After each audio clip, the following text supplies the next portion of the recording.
नमस्कार दोस्तों, स्वागत है आपका आपके अपने YouTube चैनल जीएस जीनियस में। जैसा कि आप स्क्रीन पे देख रहे हैं, chief election commissioner thinking of compulsorily seeding electoral roll with आधार।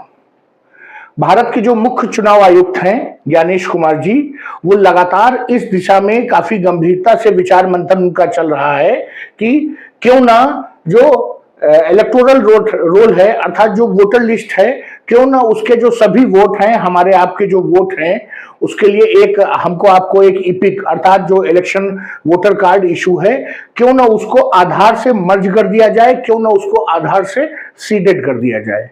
ये सीडेड करने की प्रक्रिया उसी प्रकार की है जैसे हमारे आपके जो बैंक हैं के जो अकाउंट्स हैं वो की वर्तमान में आधार से सीडेड किए जा रहे हैं।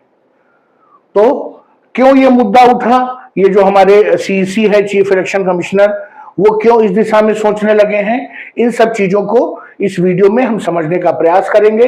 लेकिन इससे पहले कि मैं अपने वीडियो को शुरू करूं, आपसे हमारी रिक्वेस्ट है कि अगर आप हमारे चैनल पर नए हैं और आपने अभी तक हमारे चैनल को सब्सक्राइब नहीं किया है तो हमारे चैनल को सब्सक्राइब कर लीजिए। हमारे चैनल पर इसी प्रकार के आपके आसपास की जो आपके लिए उपयोगी समसामयिक जो मुद्दे हैं उनको छोटे छोटे वीडियो के माध्यम से प्रस्तुत किया जाता है जो आपके लिए बहुत उपयोगी है।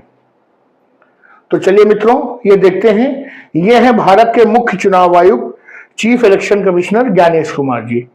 इनकी अभी हाल ही में नियुक्ति हुई है, और बल्कि कहिए कि जब इनकी नियुक्ति हुई है तो इनकी नियुक्ति भी विवादों में है। बल्कि जो इनकी नियुक्ति का जो केस है वो ऑलरेडी इस समय सुप्रीम कोर्ट में पेंडिंग है। तो मामला यह है कि जो चीफ इलेक्शन कमिश्नर हैं ज्ञानेश कुमार जी, उन्होंने एक मीटिंग की है, और किसके साथ की है?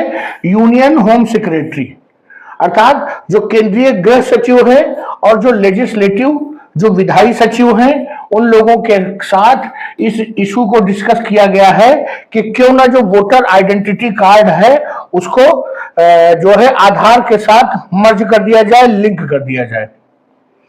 और ये सब उस समय हो रहा है कि जबकि लगातार विपक्ष के द्वारा जो डुप्लीकेसी ऑफ इलेक्टोरल वोट है उसके ऊपर लगातार जो है कीचड़ उछाला जा रहा है। महाराष्ट्र विधानसभा चुनाव में भी विपक्ष ने इस मुद्दे को उठाया था, और दिल्ली विधानसभा चुनाव में भी विपक्ष ने इस मुद्दे को उठाया था।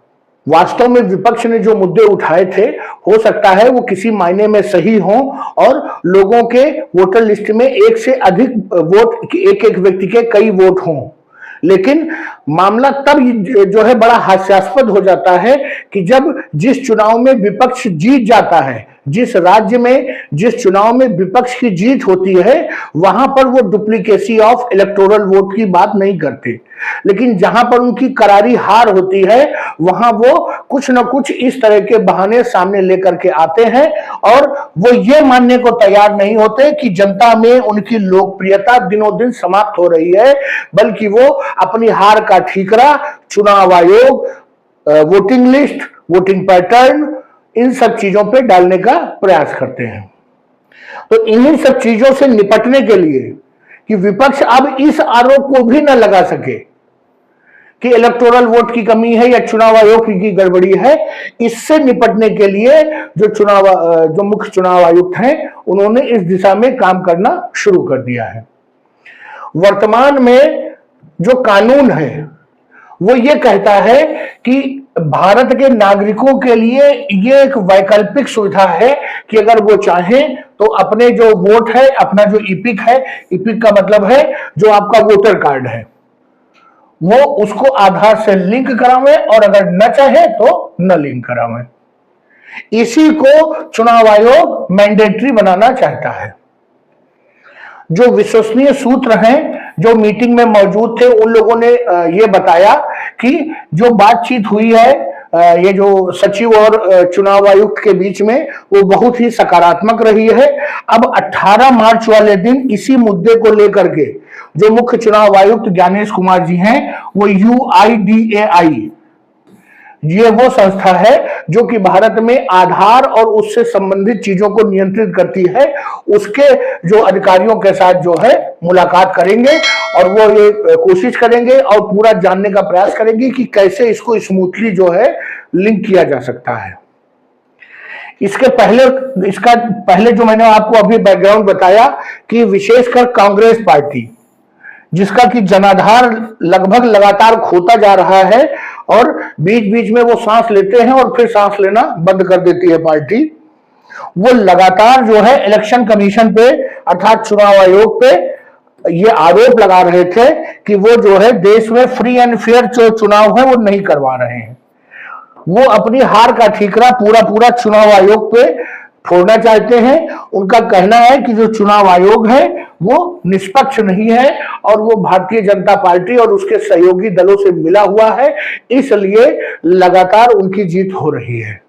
आप समझ सकते हैं कि जो ये आरोप है कांग्रेस पार्टी का, ये बेबुनियाद है। जो भारतीय जनता पार्टी और उनकी सहयोगी पार्टियों की जीत हो रही है, मैं ये नहीं कहता हूं कि वो बहुत अच्छा काम कर रहे हैं देश में, लेकिन उनकी जो जीत हो रही है वो उनके अपने प्रयासों से, अपने उनके जो एफर्ट्स हैं, जो उन्होंने कदम उठाए हैं, उनसे हो रही हो। चाहे वो उज्ज्वला सिलेंडर बांटना हो, चाहे किसान सम्मान निधि हो, इन सब चीजों के माध्यम से उनको वोट मिल रहा है। यही वो कदम जो है जो कांग्रेस पार्टी को जब उठाने चाहिए थे तो उन्होंने नहीं उठाए थे। कांग्रेस पार्टी का ये कहना है और विपक्ष, उनके साथ और भी जो विपक्ष के लोग हैं, उनका कहना है कि लगातार चुनाव में फॉल्टी वोटर लिस्ट मतलब गलत वोटर लिस्ट, जिसमें कि एक एक व्यक्ति के दो तीन बार वोट है, और जो इलेक्ट्रॉनिक वोटिंग मशीन उसको हैम्पर करके भारतीय जनता पार्टी चुनाव जीत रही है। ये इशू जो है लगातार कांग्रेस पार्टी उठाती रही है अलग अलग प्लेटफॉर्म से, और यही वो कारण है। उनका मानना है कि इन्हीं कारणों से भारतीय जनता पार्टी जीत रही है। वो भारतीय जनता पार्टी की नीतियों को और जनता में जो उनकी लोकप्रियता है, चाहे वो धर्म आधारित मुद्दे हों, चाहे संप्रदाय आधारित मुद्दे हों, चाहे गरीबों में फ्री राशन बांटना हो, इन सबको वो वोट बैंक के लिए जिम्मेदार नहीं मानते हैं। जो अपोजिशन पार्टी है उसने, जो ये वर्तमान में हमारे सीसी हैं, चीफ इलेक्शन कमिश्नर, उनको भी, उनकी नियुक्ति पर भी प्रश्न चिन्ह उठाए थे। क्यों उठाए थे? क्योंकि इनके नियुक्ति से जस्ट पहले भारतीय जनता पार्टी ने उस समिति में बदलाव कर दिया था जिस समिति का काम है सीईसी का चुनाव करना। उसमें उन्होंने जो मुख्य न्यायाधीश है, सुप्रीम कोर्ट के मुख्य न्यायाधीश, उनको हटा करके गृह मंत्रालय के जो को शामिल कर लिया था। इस कारण से जो अपोजिशन पार्टी है उनका कहना है कि अपने पक्ष का ऐसा व्यक्ति जो उनके लिए काम करे, जो उनके लिए कठपुतली की तरह काम करे, उसको चुनाव आयुक्त बनाने के लिए उन्होंने इस समिति में बदलाव किया था, और उसी का परिणाम है कि वो ज्ञानेश कुमार जो वर्तमान चुनाव आयुक्त है उनकी निष्पक्षता पर प्रश्न चिन्ह लगाते रहते हैं। ये बयान बार बार राहुल गांधी जी की तरफ से आता रहता है। मित्रों, मुझे तो इसमें कोई ऐसा मुद्दा दिखाई नहीं दे रहा है कि जिसके कारण राहुल गांधी ऐसा चुनाव जो है आरोप लगाएं। लेकिन अगर ज्ञानेश कुमार जी ये कदम उठाने जा रहे हैं, आधार कार्ड को जो लिंक करने जा रहे हैं इपिक से, तो इसमें कोई बुराई नहीं है। और मुझे नहीं लगता कि इसके बाद राहुल गांधी जी के पास कोई और मुद्दा रह जाएगा अपनी हार को छुपाने के लिए। तो मित्रों, आपका क्या मानना है? क्या जब ये इलेक्टोरल जो वोटर लिस्ट है वो जब आधार से लिंक हो जाएगी तो क्या राहुल गांधी चुनाव जीतने लगेंगे? मेरा मानना है कि नहीं, इन सब चीजों से कोई चुनाव के रिजल्ट पे कोई अंतर नहीं पड़ेगा। आपका क्या मानना है? अगर आपका मानना है कि वास्तव में इससे कांग्रेस पार्टी की जीत होने लगेगी तो कमेंट बॉक्स में अपने विचार लिखिए। अगर आप हाँ सोचते हैं तो हाँ लिखिए, अगर आप हमारे साथ सहमत हैं तो ना लिखिए। तो चलिए मित्रों, वीडियो को यहीं समाप्त करते हैं। अगर आपको हमारा विश्लेषण, हमारा ये प्रेजेंटेशन अच्छा लगा हो तो वीडियो को लाइक करिए, चैनल को सब्सक्राइब करिए। धन्यवाद।